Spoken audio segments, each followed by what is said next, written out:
Hello दोस्तों, कैसे हो आप सब। एग्ज़ाम ट्यूब में आपका स्वागत है। आई होप कि आप अपने लक्ष्य को प्राप्त करने के लिए अपनी तैयारी को बेहतर तरीके से कर रहे होंगे। दोस्तों, थंबनेल के माध्यम से आज आपने जान लिया होगा कि आज किस विषय पे और किन टॉपिक्स पे जो है कि चर्चा होने वाली है।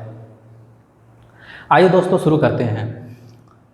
यूपी टीजीटी पीजीटी 2026 का विज्ञापन आपको बहुत ही जल्द देखने को मिलेगा। हो सकता है तो अगले ही माह जो है अगस्त में आयोग जो है कि यूपी टेट का नया विज्ञापन जारी कर दे। और उन विज्ञापनों में जो है कि बहुत सारे जो अभी डाउट बन रहे हैं और जो उप सचिव जी ने जो बयान दिया है वो भी हो सकता है कि आपको अगले माह जो है कि पूर्ण रूप से सारी जानकारियाँ आपको मिल जाएंगी। दोस्तों, मैंने कुछ जो है कि टॉपिक्स उठाए हुए हैं जो कि शायद हर एग्ज़ाम में तैयारी करने वाले बच्चे के दिमाग में ये ज़रूर रहता है कि वो एग्ज़ाम को कैसे तैयारी करें। आज से लगभग आप देखोगे कि 7-8 साल पहले या कोरोना से पहले की बात, जब 2021 में कोरोना लॉकडाउन लगा था तो उससे पहले की बात मैं बताता हूँ आपको कि पहले क्या होता था कि अगर हम कोई भी एग्ज़ाम क्वालिफाई करके जाते थे, जैसे आप ग्रेजुएशन क्वालिफाई कर लिए या पोस्ट ग्रेजुएशन क्वालिफाई कर लिए, तो आप जब तैयारी में जाते थे तो आपके पास इतने संसाधन होते ही नहीं थे कि जिसे हम पता कर पाएँ कि हमें किस एग्ज़ाम को फोकस करके तैयारी करना चाहिए। आपको घर से बाहर निकलना ही पड़ता था और कोचिंग संस्थानों की तरफ मूव करना पड़ता था, तभी जाके हमको पता चलता था कि हाँ, कौन कौन से जो एग्ज़ाम हैं वो मेरे क्वालिफ़िकेशन के हिसाब से सूटेबल हैं और मैं किन किन एग्ज़ामों को दे पाऊँगा। तो दोस्तों, आज क्या है कि आज जो है कि आप अपने घर बैठे बैठे हर एक एग्ज़ाम की जानकारी को प्राप्त कर सकते हैं। सोशल मीडिया का ज़माना है और आप जो है कि इस परिवेश में जो है कि प्रत्येक जानकारी आपको बहुत ही अच्छे तरीके से मुहैया हो जाती है। तो दोस्तों, अगर आप फ्रेशर हैं तो आज आपको जो है मैं कुछ टिप्स बताने वाला हूं कि किस तरीके से तैयारी को किया जाए, तैयारी कैसे शुरू करें। अगर आप यूपी टीजीटी पीजीटी 2026 की तैयारी करना चाह रहे हैं और आपको अभी तक कुछ भी जो है कि समझ में नहीं आ रहा है या आपने कोई भी बुक्स भी नहीं उठाया है और आपको सिलेबस भी नहीं पता है कि आप कहाँ से तैयारी को शुरू करें, तो सबसे पहले आप क्या है कि यूपी शिक्षा सेवा चयन आयोग के वेबसाइट पे जाइए और वहाँ पे जो है कि टीजीटी पीजीटी आप जिस सब्जेक्ट से आप एग्ज़ाम देने वाले हैं आप उस सब्जेक्ट का जो है सिलेबस निकालिए और उस सिलेबस को बारीकी से पढ़िए। देखिए कि किस किस टॉपिक को जो है कि उस सिलेबस में शामिल किया गया है। सबसे पहले अगर आपके पास सिलेबस होगा तो आप सिलेबस से ये जान पाओगे कि मुझे कितना पढ़ना है और किन चीज़ों को छोड़ देना है, और सीधे बस केवल मैं उस जो सिलेबस है उसके अकॉर्डिंग हम पढ़ेंगे। अब जो है कि क्या मैं प्रथम प्रयास में ही सफल हो पाऊंगा? जी हाँ, बिल्कुल प्रथम प्रयास में सफल हो पाएंगे। बहुत से ऐसे कैंडिडेट हैं जो कि प्रथम प्रयास में ही सफल हुए हैं और आगे होंगे भी। और आप देखना, ये यूपी टीजीटी पीजीटी 2026 में भी जो है कि लोग बहुत सारे ऐसे कैंडिडेट्स होंगे जो कि प्रथम प्रयास में ही सफल हो जाएंगे। हालांकि उनकी स्ट्रेटजी अन्य बच्चों से बिल्कुल अलग होगा। और मैं आपको बता दूं कि इस एग्ज़ाम में यूपी टीजीटी पीजीटी में जितने बच्चे बैठेंगे वो समझ लीजिए कि हर आयु वर्ग के बच्चे होंगे। हो सकता है कि अभी अभी कुछ लोगों ने जो है कि ग्रेजुएशन या पोस्ट ग्रेजुएशन क्वालिफाई किया हो, कुछ बीएड भी जो है कि क्वालिफाई किए होंगे। तो जिन्होंने पोस्ट ग्रेजुएशन या बीएड क्वालिफाई किया होगा तो वो भी इस एग्ज़ाम में बैठेंगे, और जो लोग पूर्व में, यानी आज से 4 साल 5 साल, हो सकता है कोई 10 साल पहले भी जो है कि एग्ज़ाम को अगर क्वालिफाई नहीं कर पाया होगा तो वो भी जो है कि इस एग्ज़ाम में बैठेंगे।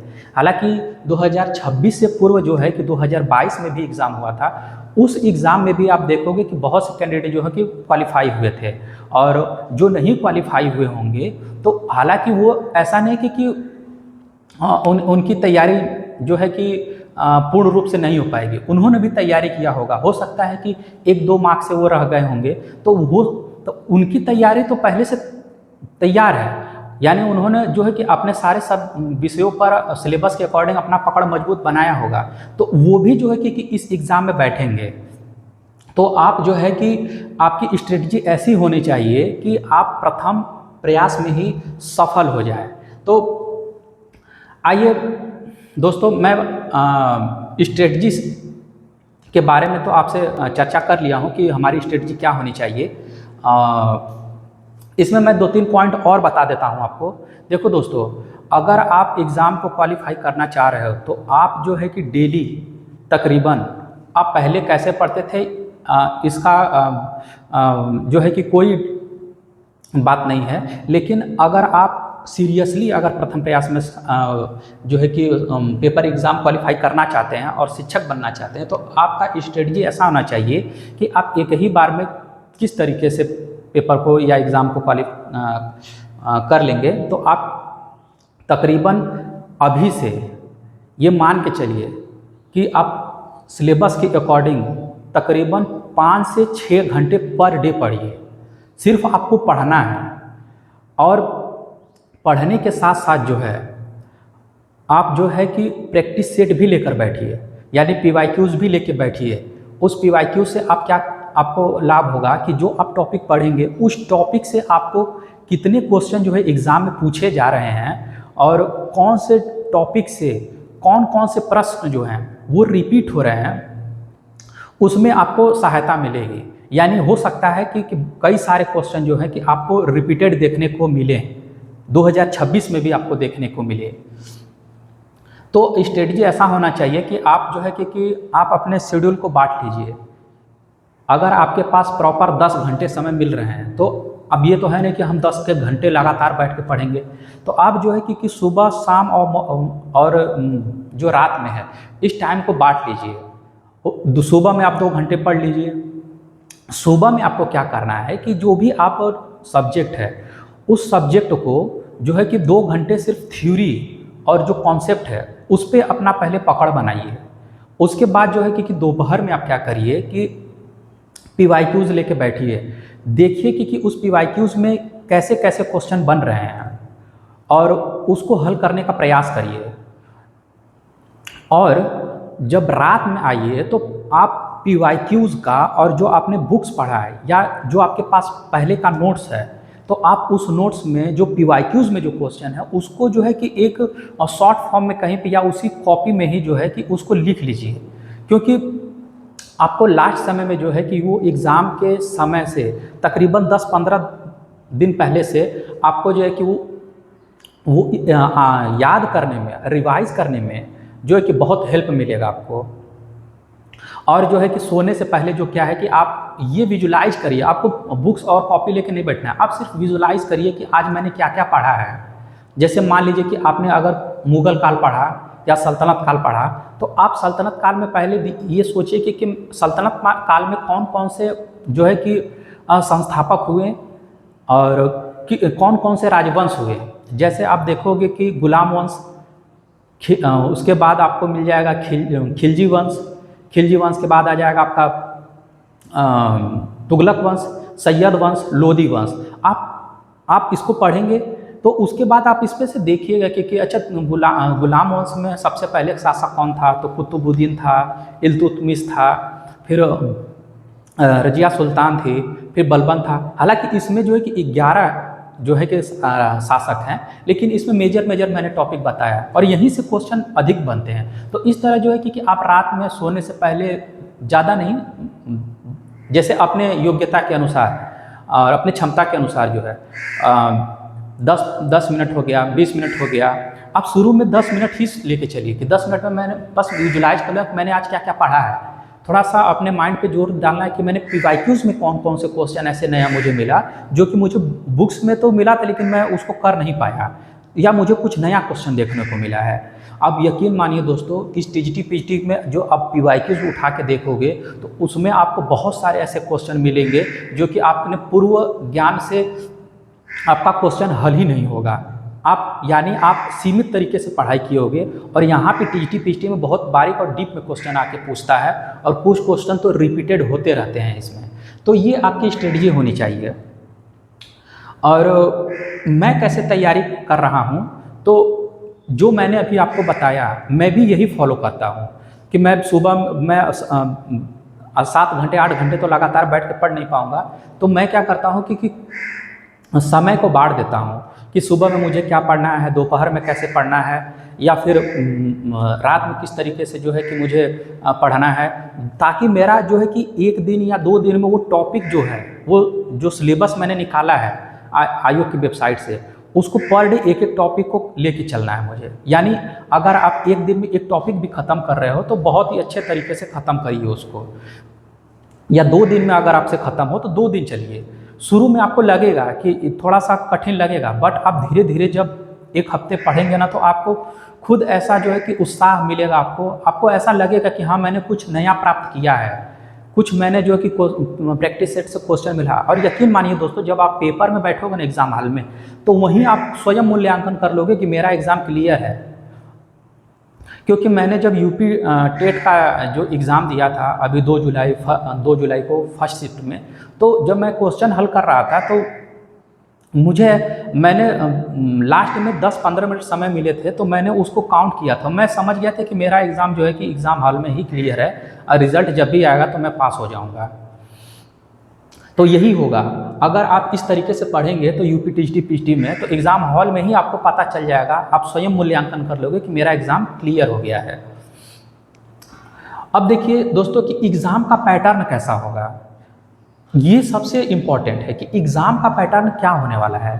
तो दोस्तों अभी तक क्या था कि मैंने पिछले वीडियो में भी बताया था आपको कि एग्ज़ाम का जो पैटर्न है, पिछले जो कि TGT PGT हुआ है 2022 में जो TGT का एग्ज़ाम हुआ, चाहे उससे पहले भी जो एग्ज़ाम होते थे, तो उसमें फैक्चुअल क्वेश्चन आपको देखने को मिलेंगे।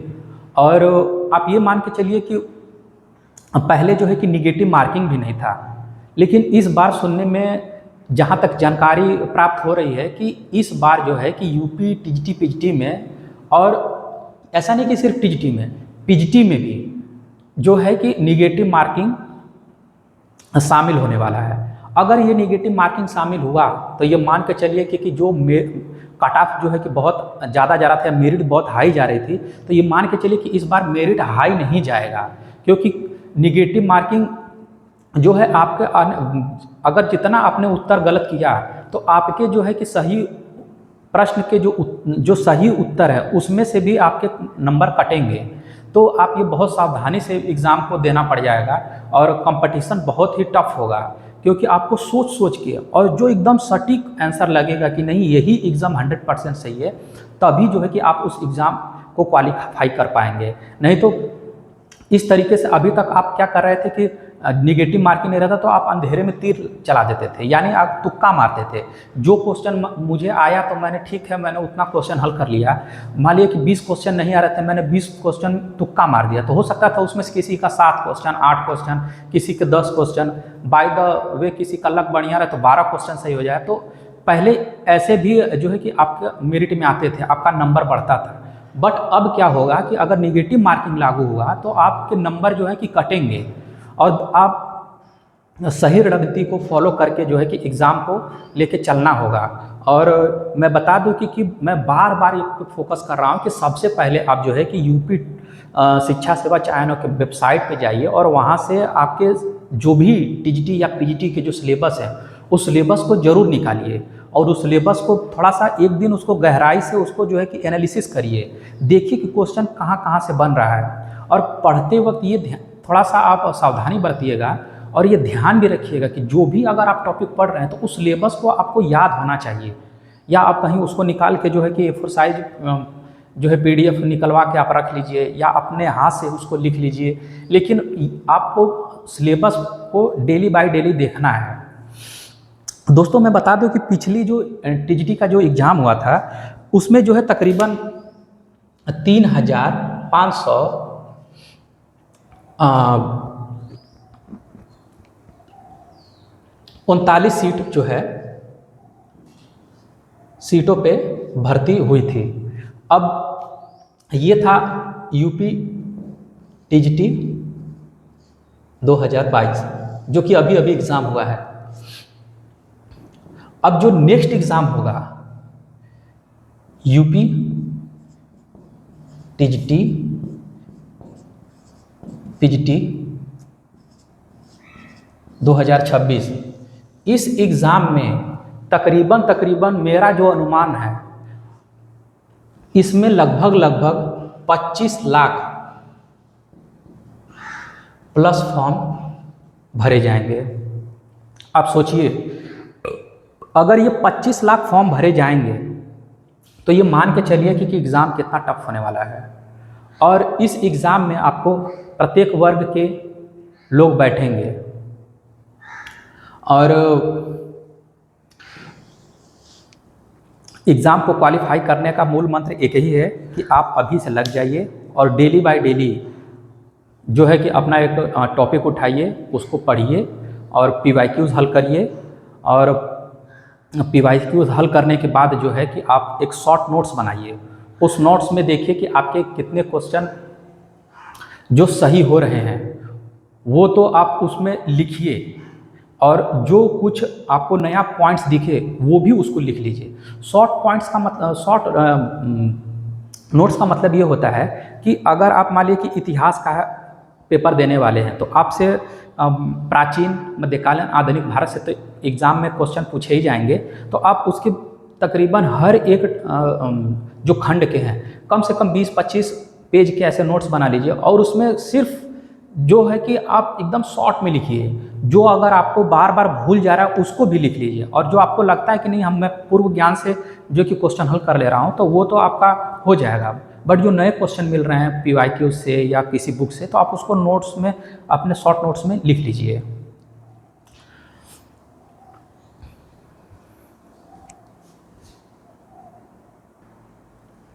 आइए दोस्तों, मैं आपको कुछ बुक्स के भी बारे में बता दूं कि मैं किन किन बुक से पढ़ रहा हूं।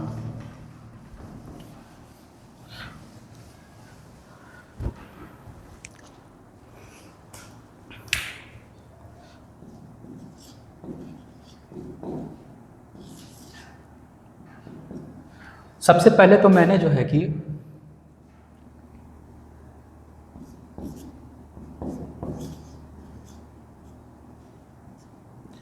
घटना चक्र का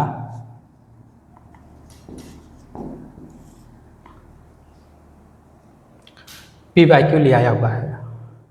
ये मार्केट में आप जाएंगे तो पीवाईक्यूज आपको हर शॉप में मिल जाएगी। या तो आप घटना चक्र उठा लीजिए, या तो फिर आपके पास यूथ पब्लिकेशन का है उसे उठा लीजिए। मैं तो प्रेफर इसको इसलिए ज़्यादा करता हूँ क्योंकि घटना चक्र में जो है कि इसमें क्वेश्चन जो है थोड़ा सा बढ़िया फॉर्मेट में, और क्वेश्चन का जो आंसर भी है उसको भी बहुत ही अच्छे फॉर्मेट में दिया रहता है। और मुझे घटना चक्र अच्छा लगता है पढ़ने में, तो मैं घटना चक्र लेके आया हूँ। या आपको बहुत सारे ऐसे मार्केट में जो है कि पीवाईक्यूज़ के बुक मिल जाएंगे। आप वहाँ पे जाइएगा और शॉपकीपर से बोलेंगे तो वहाँ पे वो आपको बहुत सारे बुक्स निकाल कर दिखा देंगे आपको। आप वहाँ पे जो है कि सबका जो है कि तुलनात्मक मूल्यांकन कर लीजिएगा, जो सही लगे उसको आप पीवाईक्यूज़ को बुक खरीद लीजिएगा। और बुक्स के साथ साथ क्या करना है कि मैंने आपको ये भी बताया था कि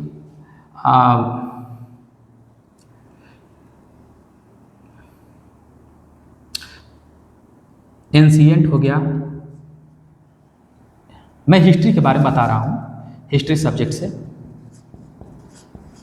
मैं अपनी तैयारी जो है कि हिस्ट्री सब्जेक्ट से कर रहा हूँ टीजीटी पीजीटी के लिए।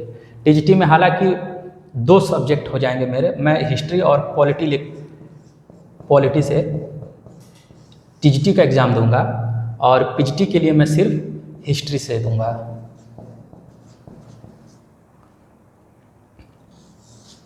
और मैंने दोनों लाया हुआ है, मैं हिस्ट्री का भी लेकर आया हूँ और पॉलिटी का भी लेकर आया हूँ। उसके बाद क्या है कि मैं इसको बुक्स को पढ़ने के बाद जो है कि मैं घटना चक्र को का जो प्रीवियस ईयर क्वेश्चन है उसको भी जो है कि हल करता हूँ, और हल करने के बाद जो है मैं शॉर्ट नोट्स भी बना रहा हूँ।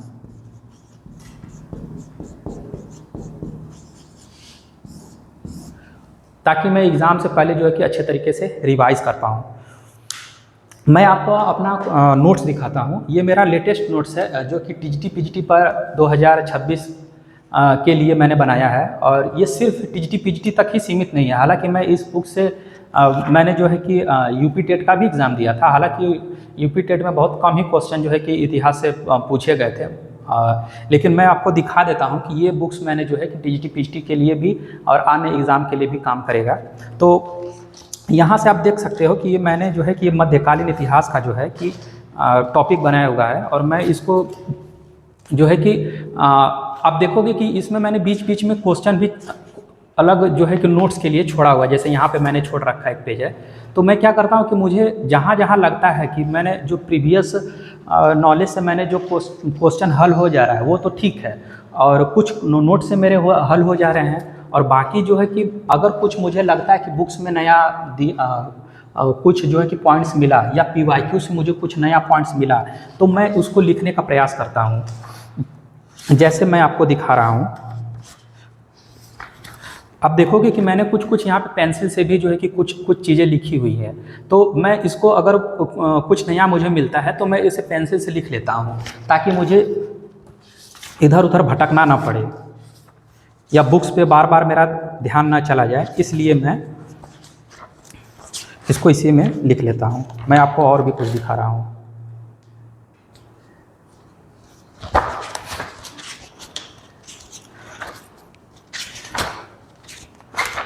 जैसे यहाँ आप देखोगे, जैसे मान लीजिए मोहम्मद गोरी वाला है, तो मैंने इसमें कई सारे कुछ पॉइंट्स बना के लिखे हुए हैं, और यहाँ पे मैंने जैसे कि पृथ्वीराज तृतीय है, तो इनका अन्य नाम क्या क्या हो सकता है, या पृथ्वीराज चौहान, या इन्हें राय पिथौरा भी कहा जाता है, और इनके सेनापति स्कंद थे। तो ये सारी कुछ चीज़ें मैंने यहाँ पे लिख रखा हुआ है। तो इससे मुझे क्या होता है कि मुझे सहायता मिल जाता है, और ये मेरा शॉर्ट नोट्स भी इसी में ही मैं लिख लेता हूँ। हालांकि मैं अभी कुछ चीज़ें जो है कि उसको जो मैंने बताया था कि मैं 10 या 15 पेज में, या हो सकता है 20 पेज किसी में भी लग जाए, तो मैं उसको छोटे छोटे एक फॉर्म में अलग से लिखूंगा, क्योंकि वो मैं एग्ज़ाम के 10-15 दिन पहले उसको रिवाइज कर लूँगा। तो मैं यही काम कर रहा हूँ दोस्तों। और कैसा लगा आपको ये वीडियो? अगर आपको ये इन्फॉर्मेटिव वीडियो लगा होगा तो आप लोग वीडियो को शेयर कर दीजिएगा, लाइक कर दीजिए, और आपके यूपी टीजीटी पीजीटी से अगर कोई भी प्रश्न है तो आप कमेंट बॉक्स में ज़रूर डाल दीजिएगा, जिससे मैं उसके उत्तर आपको दूंगा। मिलते हैं आपसे नेक्स्ट वीडियो में, तब तक के लिए जय हिंद।